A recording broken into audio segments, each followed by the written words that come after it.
The noisy construction behind me has been ongoing since August, angering not only the student residents, but the surrounding community as well. Layoffs hit a record low in June, down to 1.1% for the month, but the same Labor Department report shows the rate of hiring has failed to improve even though the number of job openings has increased. By 10:30 a.m., Binghamton University's parking lot looks a whole lot like Disney World's, and the issue will only get worse. President Harvey Stanger is planning to add an additional 4,000 students by 2020, leaving many students to ask, where is everyone going to park? Behind me, the 9-2 Bearcats will play host to rival Albany in lacrosse tonight. The 5th-ranked Great Danes come to town off a loss in what is a pivotal game atop the American East standings. The first time Bobby Ahern stepped onto this court, he knew he belonged here. 3 years later, and now the starting forward, his feelings have only been further reinforced. Massachusetts, number 15, Bobby Ahern. Ever since birth, basketball has enveloped Bobby Ahern. Basketball was definitely always surrounding my family. My grandpa played at Kentucky in his college days, and my uncle with NC State playing for Coach Valvano, who was an amazing coach. And just being around that, kind of growing up, definitely influenced me. Growing up in Massachusetts, Ahern played in rec leagues, but it wasn't until the 8th grade when he began to take it more seriously. Started to look at what I wanted to do with basketball. I loved it so much, I just wanted to use my resources that were available to me at the time, and I had to decide whether I was going to stay at my public high school at Marshfield, which I did for a year, and then I transferred to my boarding school at Marianapolis in Connecticut after. Yes, 5 years of high school, but Ahern didn't mind. It was a big decision for me going to boarding school. I was away from my family for 4 years, so it was tough. It was a sacrifice I was willing to make just to give myself a better chance of playing college basketball. That wasn't Ahern's only big decision in high school. To improve, Ahern traveled to Los Angeles to train with his uncle, Vinny Del Negro, then head coach of the Clippers. Well, for any kid, I mean, it's always about ball handling. It's always about balance. You know, we worked on shooting. We worked on agility things, how to train your legs, different exercises. But really just, you know, doing different drills that are very effective, using chairs, using different things to work on your footwork to get your shot off quicker, how to use your body more in the post. Just a lot of different things we worked on.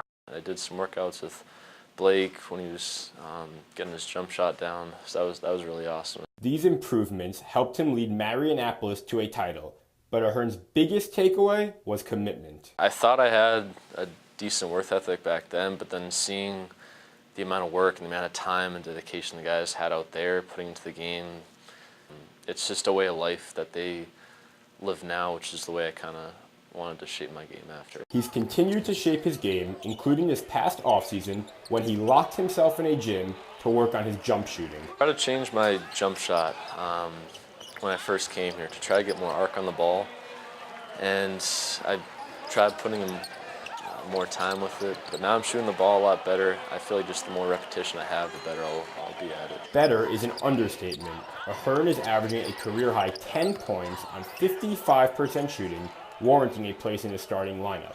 Bearcats coach Tommy Dempsey. One of the things that I struggled with in the past was how am I going to play Bobby and Thomas together, even though they were two of our best players.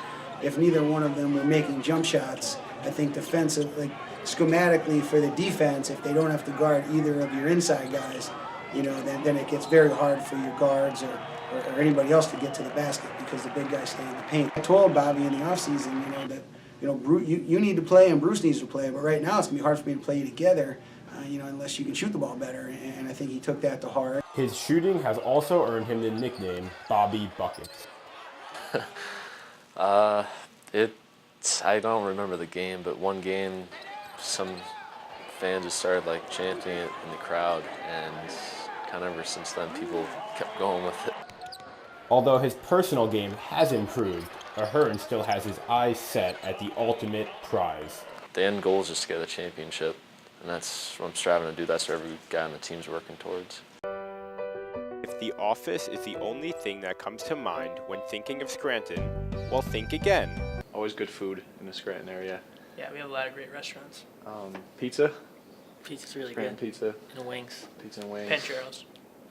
The three Binghamton teammates from left to right, sophomore J.C. Shao, senior John Rinaldi, and sophomore Timmy Rose, grew up within 10 minutes of each other in Scranton, Pennsylvania. We get a lot from the other teammates that we're definitely talking about it too much. They get mad when we start talking about a person or a place and they don't know who we're talking about or what it is. Rinaldi, Rose, and Shao have known each other since childhood. I didn't really know JC at the time, so I didn't really know like how tough of a kid he is. I mean, you kind of see that when he plays now. So I didn't know anything about him. His dad's the coach, and his dad's just kind of telling us, demonstrate a defensive stance. And I remember we get JC in a stance, and he's like, look how unbalanced he is. And he's like pushing him pretty hard for a third grader. And JC's just like standing there, not flinching. Shao attended Abington Heights, Rinaldi Dunmore, and Rose Scranton Prep. Although they attended different high schools, they knew each other's skills well. We'd let Johnny shoot. No, I'm just joking. We knew these guys were one of the best players in the area, both of them. As you see, John, he's out there collecting all kinds of rebounds, especially not being the tallest guy, but hustles and gets all over the floor. Same deceptively quick. Like, no one thinks he's going to get by them, and he's in the lane every time. JC, kind of the same thing. As you've seen already in his short career here so far, just hits big shots. I mean, he's a good player all around, obviously, but when you need that big shot in a big moment, he hits it. Yeah, especially on my team for the win. Yeah.